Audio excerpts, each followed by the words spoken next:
few months back, I took a look at the insane shooter cult classic known as Killer 7. After playing through this madhouse of a game, my reaction was something along the lines of this. What the fuck did I just play? Ah, good times. While I did feel that the game overall was a bit unorthodox, once I managed to go with the flow of madness and put some thought into it, I found that it was a very cleverly thought out story, albeit completely nonsensical at times. Keeping this in mind, I'm going to be taking a look at the newest title to come from Grasshopper Entertainment, Lollipop Chainsaw. So, will I manage to go through this review with my sanity intact? Well, only one way to find out. This game begins on the birthday of our heroine, Juliet. Juliet is like most stereotypical cheerleader high schoolers. She is athletically gifted, overtly bubbly and cheerful in her demeanor, is very popular, and is a zombie hunter on the side. What, didn't you hunt zombies in high school? Although this day seems to be going well, it quickly turns sour as a horde of zombies attacks Juliet's high school. Which, may I remind you, is totally lame. What's even worse is that one of the zombies manages to infect Juliet's boyfriend, Nick. So, rather than have to put down the love of her life, Juliet manages to use some dark magic to keep him alive.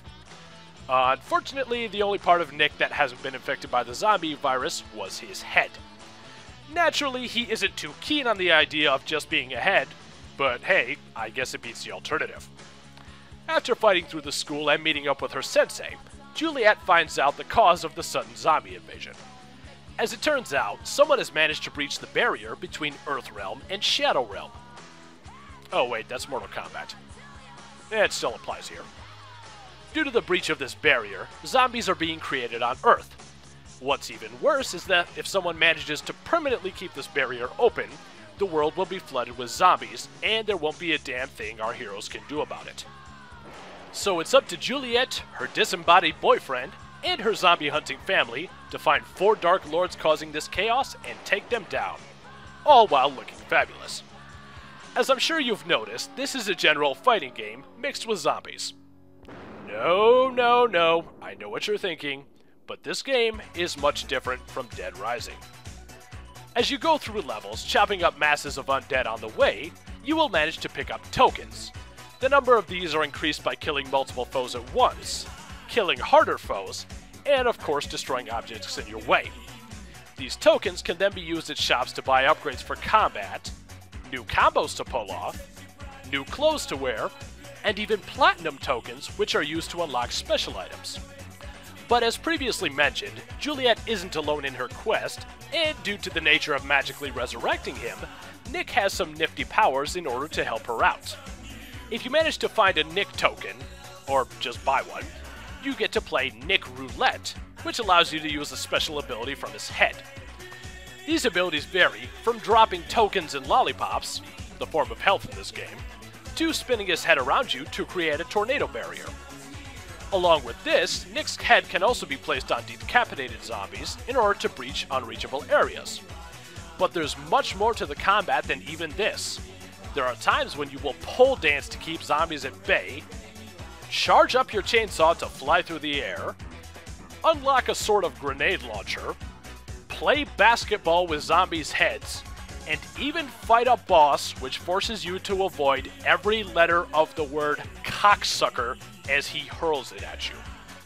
The best part about this? I am making literally none of this up. Overall, this game consists of a prologue and 6 main missions. This game took me around 10 hours to beat, but of course, once you beat this game the first time, you will unlock higher difficulties on which to play, along with new items to unlock the second time around. Now for the reviewing. As I'm sure you can tell by my previous statements, the gameplay in this title works very well. Pulling off combos is a breeze, and many of the mini-games thrown into the levels are usually a lot of fun. One of my favorite aspects of this game, however, are the boss battles. Each boss is modeled after a genre of music, be it punk rock, black metal, or funkadelic. As such, each boss has their own unique attacks and weaknesses.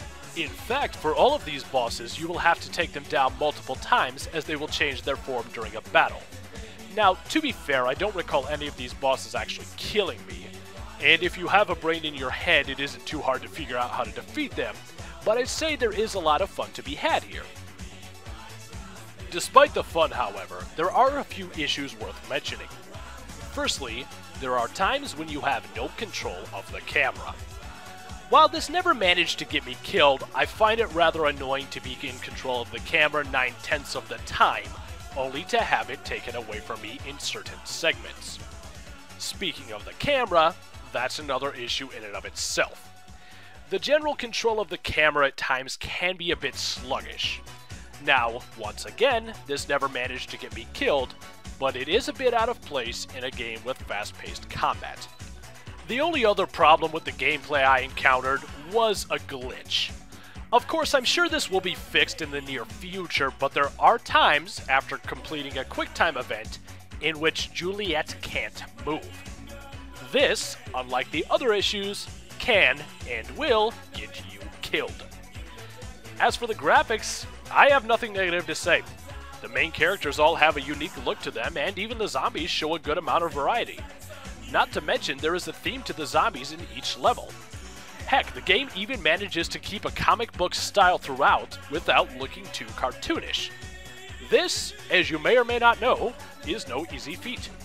The final aspect I wish to talk about is the story. Now, it's no secret that this storyline is over the top as per usual with games associated with Suda51. But what had me really impressed with the story was the handling of the main character. Yes, Juliet is stereotypical in the sense that she's overly cheerful and at times can come across as being a dumb blonde, but as you progress through the story and get more background on her, you find that she's actually quite intelligent, and looking beyond her quirks lies a kind and caring person. It's this handling of a protagonist that I wish I would see more often in games. So, in conclusion, what do I think of the madness that is Lollipop Chainsaw? Well, my bottom line on this game is that it's just really fun. Yes, the game does have good graphics, gameplay, and a fairly compelling story, but it was the witty one-liners, insane occurrences, and just over-the-top premise that kept me playing. Now, there isn't too much replay value, so I'd recommend renting this if you don't want to drop the money. But regardless of whether you buy or rent this game, this is one crazy ride I'd recommend checking out. Wow, I actually managed to get through this review with my sanity intact. Well, with this in mind, this is E-Dog saying, I hear it's amazing when the famous purple stuffed worm in Flapjaw space with the tuning fork does a raw blink on Harry Carry Rock. I need scissors, 61. See you next time.